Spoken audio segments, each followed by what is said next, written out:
Hey, Scarred Not Silent. This is Rodney G. Thank you for being with me today. I still have a little bit of that googie yuck yuck in my voice still. If that didn't make you throw up just for my sound effects, hope you're not eating dinner. So it's still got that cloggy feeling. No more descriptions, huh?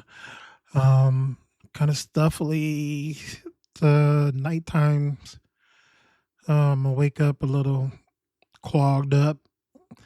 Overall, I feel good. I know, like, I walked outside to take the trash. Damn near had to take a break.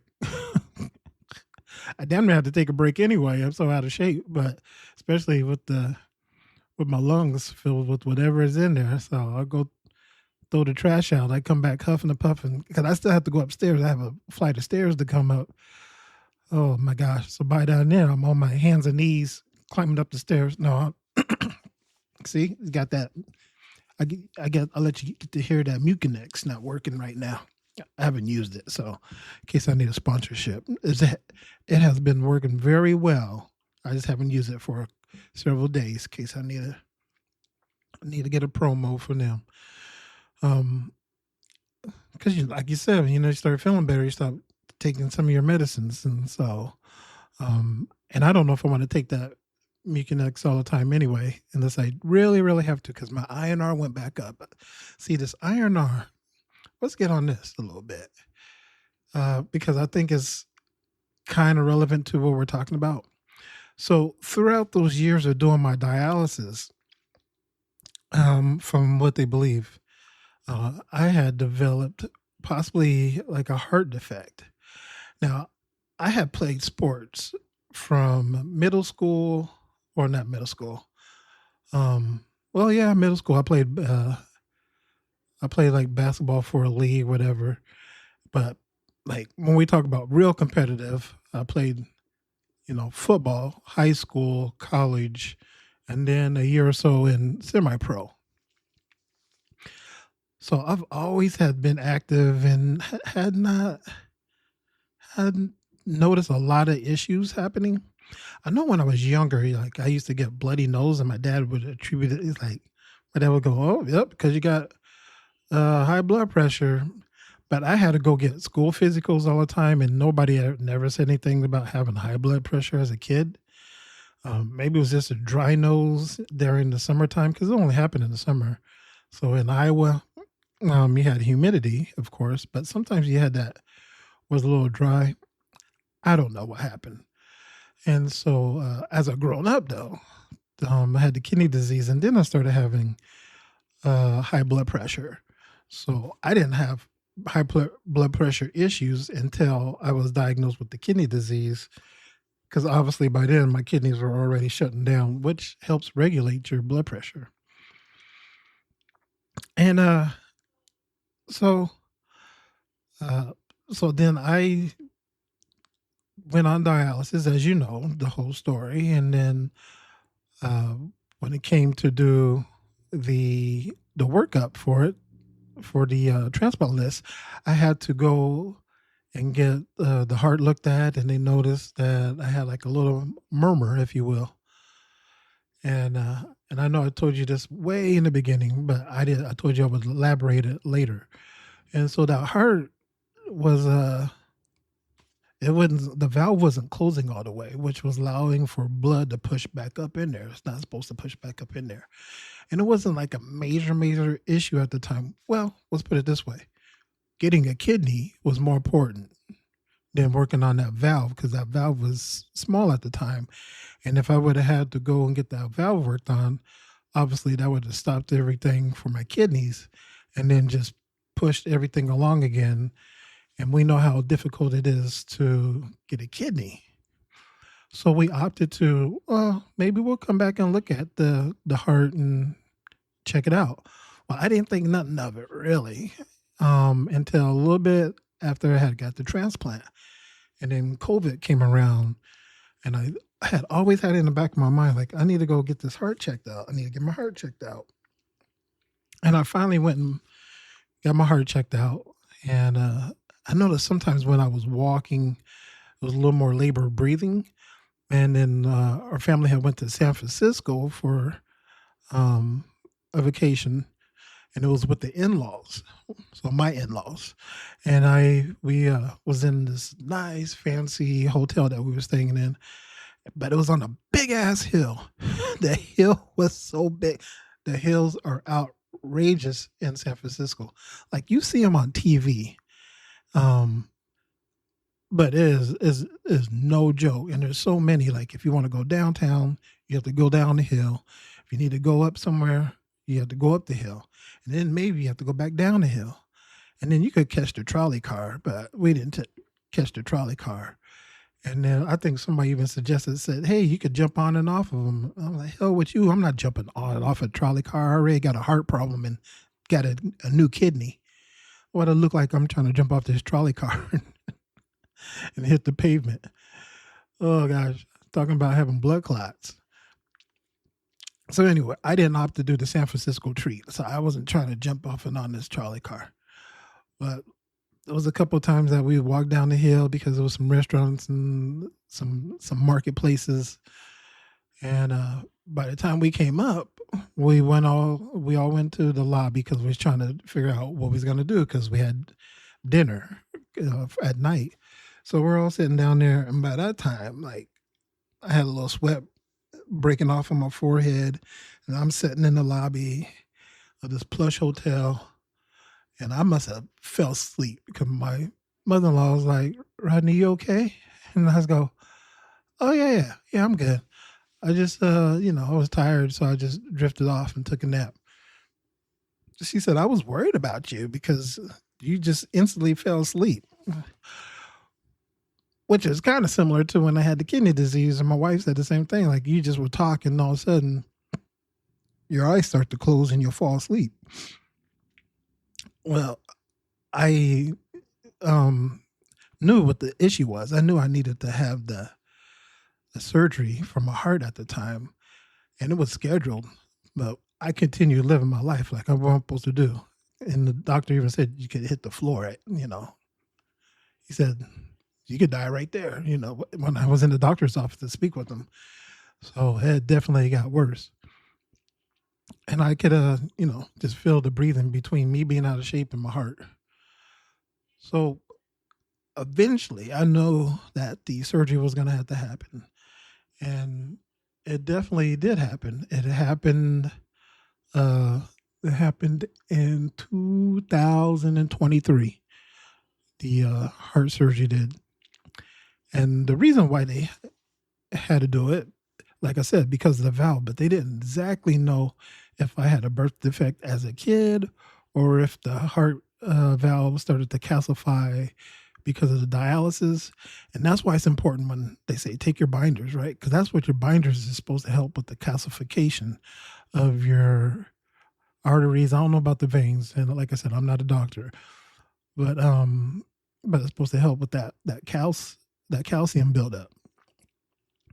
And I had always fought with my calcium, so I was always on Velferol, and then I don't remember the other one. I was going to say the name, but I think that's something else. I was going to say Benefor, but I don't think that's correct, because I know at one time the Velferol for me sometimes was create a belly gurgle, the mud guts or bubble guts. It would create the bubble guts for me sometimes when I got on air, and it was.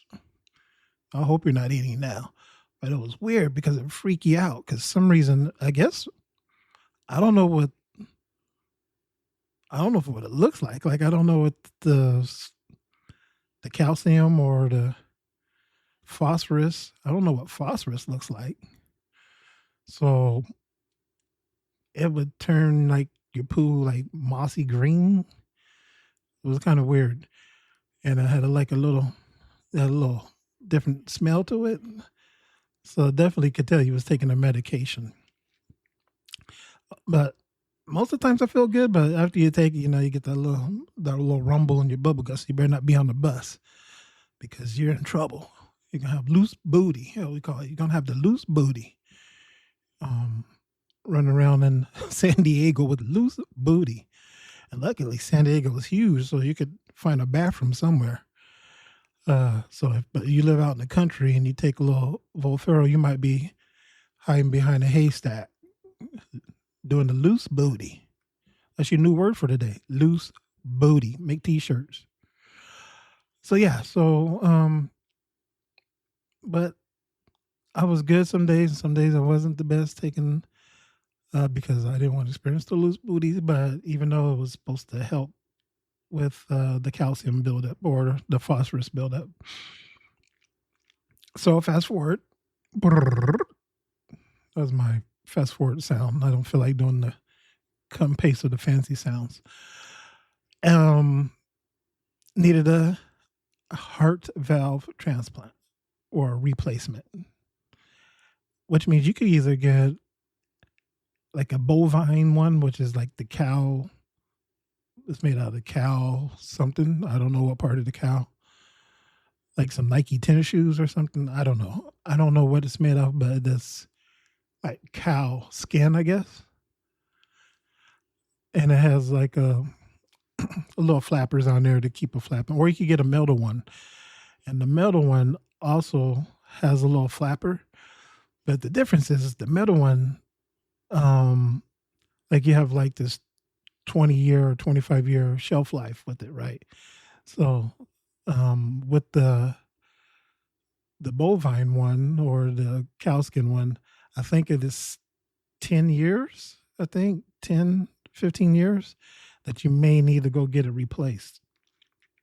And you definitely don't want to go get it replaced if you don't have to. So, so I went in and had that done. Darkest moment coming from that. That was the first time I think I freaked out after the surgery. I was good going into it. I was a little more scared. Actually, I was more scared going into the heart surgery than I was the kidney surgery. And the reason why I was more afraid is because they had to stop my heart and put you on a machine, which could actually cause my kidneys to basically fail, because it's the kidney needs blood, and the blood's, I guess, it's not pumping as the heart's not pumping. I don't know the technicalities of it, but you have to look it up because I'm not a doctor. But definitely there was risks involved with destroying my kidneys again. And we went through the surgery, and I woke up, and I've told you about other stories, but this, like I said, I don't think I've told you this one in depth. One was the one that shook me up a bit. Let's just say I woke up, right? I still had a purpose because I woke up, but I woke up with my hands tied. And then the nurse was looking at me, and my wife was there, and they're both trying to wake me up, and I'm falling asleep, and my wife is like, "You got to wake up or they won't loosen your hands." And I have a tube in my mouth. I can't speak. And you got to wake up or to get the tube out your mouth. And I'm trying to focus, and I'm trying to, like, my brain's trying to register what's going on, but I'm falling asleep because I'm still under the anesthesia. And by this time, I'm so frustrated because I can't answer, even though I want to answer, because they won't take this tube down out of my mouth. And if they kept it in, I would have cussed somebody out. And I'm not a cusser, but just being in that situation with your hands tied, the lights bright. If you ever watched, this is an older movie, so if you're young, look it up. Fire in the Sky. There's a scene where the aliens come, and it's in Arizona, Snowflake, I believe, and they come through and they grab the guy out of the woods. They don't grab him; they levitate you. I don't know what they call it. Zap him into the spaceship, and then they work on him. Once they wake him up, then he's freaking out because he has this rubber on his body and it's over his mouth, and they're trying to get him prepped for the surgery. That was like me, right? it was like the aliens had me, the lights bright. I had my wife in there trying to talk to me. And then I got this thing in my mouth. I can't communicate. My hands are tied. And I felt so stressed. I told my wife that was a traumatic feeling for me. And I'm very, very good, very resilient type of person. But that was the first time that I've ever felt like I didn't have in control. And they said because I guess I woke when I was waking up, I guess I was combative. I was swinging. Probably why. I thought I had the damn aliens on me trying to swing for my life. So they had strapped my arms down. And then they took me to my room. And that's where we'll leave off. Where they took me to my room because I told you there was 2 moments that were some of my darkest moments through this process. The one was in North Park where I where I wanted to walk in the ocean just for the quiet. That's what I believed anyway. And the next is this story coming up. Yeah, I didn't know that the lights could be on but still off, if that makes sense. And I'll explain that more. All right. I hope you guys are having a great new year. I hope you're making all your wishes come true. Hope you got your resolutions and started. We're about the first weekend, so next week, keep it going because you got like 2 weeks and then you start falling off. That's what they say. I don't know if that's evidence-based, but that's what they say. So finish next week off strong. I'm going to see you on Friday, but I'm just giving you a heads up. I'm giving you a affirmation that to work on now. So when next week comes, you continue building that affirmation in your head. I will continue to stay strong.